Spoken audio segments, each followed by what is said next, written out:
కమ్మవారు IAS IPS లో వెనకబడతా ఉన్నారు. మనకి రాజకీయ నాయకుడి యొక్క పదవీ కాలం 5 సంవత్సరాలే. కానీ ఒక ఐఏఎస్ గాని ఐపీఎస్ గాని మన వాళ్ళు ఉంటే వారి పదవీ కాలం 35 సంవత్సరాలు. తెలుగులో ఒక మాట అంటారు, వడ్డించేవాడు మనవాడుంటే ఆ మూలన కూర్చున్న గాని బానే వడ్డిస్తారని.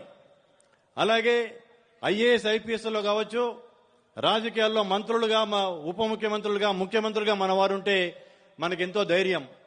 ముఖ్యంగా కేజీఎఫ్ స్థాపించడానికి ఇంకో ముఖ్య ఉద్దేశం ఏంటంటే, చంద్రబాబు నాయుడు గారు ఆయన మన నాయకుడే కాదు, ఆయన ఒక జాతీయ నాయకుడు.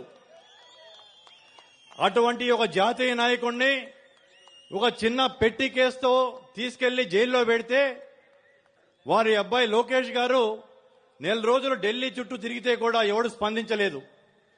అంటే చంద్రబాబు నాయుడు గారి లాంటి జాతీయ నాయకుడికే అటువంటి వారి కుటుంబ సభ్యులకి అటువంటి కష్టం వస్తే ఒక సాధారణ కమ్మవారి పరిస్థితి ఏమిటి?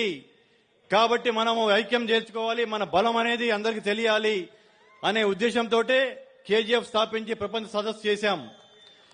అటువంటిది ఈ తమిళనాడులో రాబోయే ఎలక్షన్స్ లో మన కమ్మవారు అందరూ కనీసం ఒక్కొక్కరు 5 మందిని ప్రభావితం చేసి మనని ఏ పార్టీ అయితే గుర్తిస్తుందో, ఏ రాజకీయ పార్టీ అయితే మనకి ఎక్కువ సంఖ్యలో అవకాశాలు కల్పిస్తుందో కేజీఎఫ్ మీటింగ్ తర్వాత, ఈ మహానాడు తర్వాత మనం నిర్ణయించుకుందాం.